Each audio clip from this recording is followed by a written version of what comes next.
দিলীপ কালন্তরি। আমি একজন ব্যবসায়ী। আমার অনেক মুসলিম বন্ধু ছিল। তারা প্রায়ই আমাকে বলতো যে ইসলামে সুদের ওপর ঋণ নেয়া হারাম।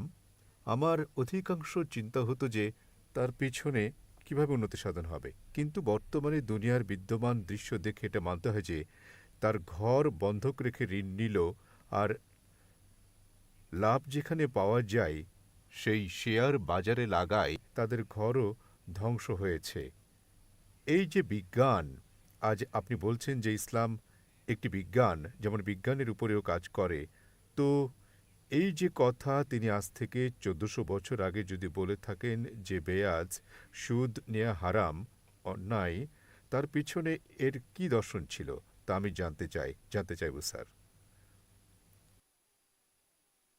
ভাই সাহেব খুব সুন্দর প্রশ্ন করলেন যে ইসলামে তার অনেক বন্ধু মুসলিম বন্ধুরা বলে যে সুদ নেওয়া হারাম।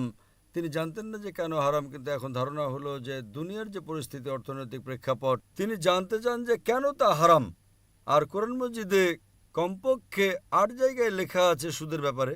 এই সুদ শব্দটা আরবিতে রিবা, সূরা নিসাতে, সূরা ইমরানে, আর বলা হয়েছে সূরা বাকারায় সূরা নম্বর ২ আয়াত নম্বর ২৭২ ও ২৭৯-তে যে তোমরা সুদ থেকে দূরে থাকো। আর যারা সুদ থেকে দূরে থাকবে না, আল্লাহ ও আল্লাহর রাসূল তাদের সাথে যুদ্ধ ঘোষণা করবেন। সুদ এত নিকৃষ্ট বিষয়, কবিরা গুনাহ। আর গুনাহে কবিরা ইমাম আজ্জাবি এটাকে ১১ নম্বরে রেখেছেন। ৭২টি কবিরা গুনার মধ্যে ১১ নম্বরে। ভাই সাহেব প্রশ্ন করলেন যে কেন নিকৃষ্ট? কেননা সুদে ধনী ব্যক্তি আরও ধনী হয়, গরিব আরও গরিব হয়। ধনী ব্যক্তি আরও ধনী হয়, গরিব ব্যক্তি আরও গরিব হয়। সাধারণত আপনি যখন লোন নিতে যাবেন, গরিব ব্যক্তি কোথায় লোন পাবে? ধনী ব্যক্তি বলে আমার এটা আছে সেটা আছে, তো সে লোন পেয়ে যায়। তো ধনী ব্যক্তি আরও ধনী হয়, গরিব আরও গরিব হয়। এজন্য কোরআনের সূরা আল হাসর সূরা নম্বর ৫৯ আয়াত নম্বর ৭-এ আল্লাহ তাআলা বলেন যে যাকাত দাও যাতে তোমাদের মধ্যে যারা ধনবান শুধু তাদের মধ্যে ধনমান আবর্তন না করে। আর সুদে কি হয়? এই ইসলামী দর্শন, আমরা বলি লাভ ক্ষতির অংশীদারিত্ব। লাভ ও ক্ষতির বন্টন করা হয়। লাভ ক্ষতির বন্টনে গোটা অর্থনীতির উন্নয়ন হয়। আর সুদ, আপনি ব্যাংক থেকে সুদ নেন, লাভ লোকসান যাই হোক না কেন ৮%, ১০ টাকা, ১২% আপনার দিতেই হবে, ক্ষতি বা লাভ হোক। কিন্তু যদি আপনি দেখেন শেয়ারিংয়ের দায়ভার, যদি ক্ষতি হয় তো আপনি ক্ষতির অংশীদার হবেন, লাভ হলে লাভের অংশীদার হবেন।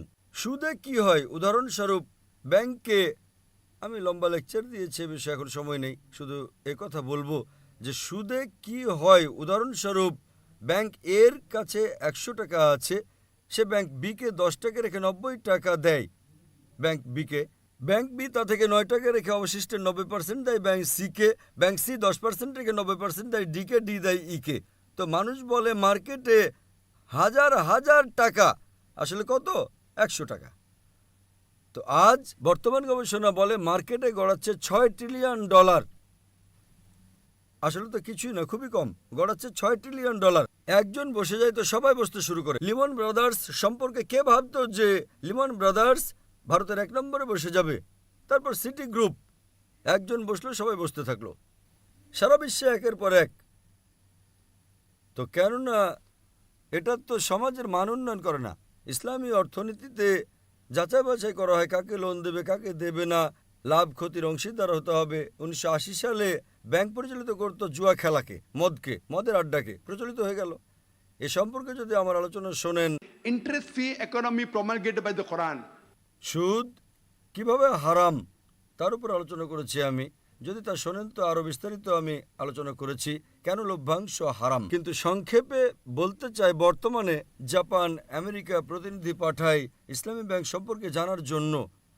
আমাদের সরকারের কাছে আমি গিয়েছিলাম, জনাব চিদাম্বরমের কাছে, যিনি অর্থমন্ত্রী ছিলেন, তার সঙ্গে কথা বলেছিলাম আমি যে আপনি ইসলামী ব্যাংক চালু করেন না কেন? তিনি বললেন করবো ইনশাল্লাহ, যখন আমার সাক্ষাৎ হয়েছিল জেদ্দায়। কিন্তু আরবিআই এখন অনুমতি দিচ্ছে না, কেননা তারা অনুসন্ধান করেননি। ইংল্যান্ড দিয়েছে, অনেক দেশই দিয়েছে। ইন্ডিয়াও যদি ইসলামী ব্যাংকে যাতে লাভ ক্ষতির অংশ থাকে, যদি তার অনুমতি দেয়, তো ইনশাল্লাহ ইন্ডিয়ার অর্থনীতিও অগ্রসর হবে ইনশাল্লাহ। আশা করি উত্তরটা পেয়েছেন।